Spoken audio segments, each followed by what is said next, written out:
السلام علیکم۔ کیا مائیں اور بہنیں گھر پر اذان سیکھنے والے کی مدد کر سکتی ہیں؟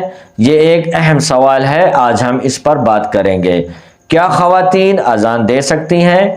لوگ اس پر مختلف باتیں کرتے ہیں۔ قرآن، حدیث اور علماء کی روشنی میں آج ہم بات کریں گے۔ ویڈیو آخر تک دیکھیں تاکہ بات کا خلاصہ آپ کو معلوم ہو سکے۔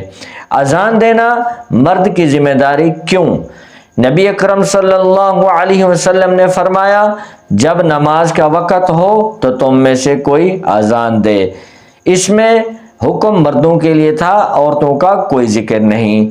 تو حضرت بلال رضی اللہ تعالی عنہ نے اذان دی۔ تو لوگ کہتے ہیں کیا کسی حدیث میں ہے کہ خواتین اذان دے سکتی ہیں؟ تو نبی اکرم صلی اللہ علیہ وسلم کے دور میں کبھی کسی خاتون نے اذان نہیں دی۔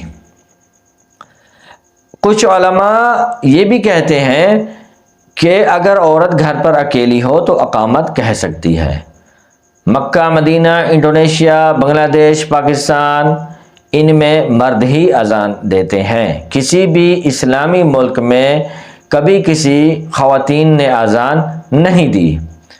تو بات کا خلاصہ یہ ہے کہ اذان دینا مرد کی ذمہ داری ہے، لیکن بہنیں اور مائیں گھر پر اذان سیکھنے والے کی مدد کر سکتی ہیں۔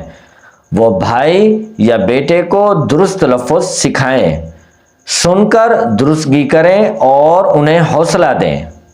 یہ ایک نیک گھرانے کی خوبصورتی ہے۔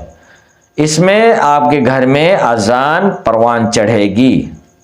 اگر بیوی ہے تو اپنے شوہر کی مدد کرے، کیونکہ اذان دینا ایک پہلوانی ہے۔ اس کے اندر سر اور اتار چڑھاؤ اور طاقت لگتی ہے۔ اس میں گھر والوں کی سپورٹ اور مدد اور پڑھا لکھا ہونا ضروری ہے تاکہ درست لفظ ادا ہو سکیں۔ آپ کی کیا رائے ہے؟ کمنٹ میں بتائیے۔ اگر ویڈیو پسند آئی ہے تو لائک اور شیئر ضرور کرتے جائیے۔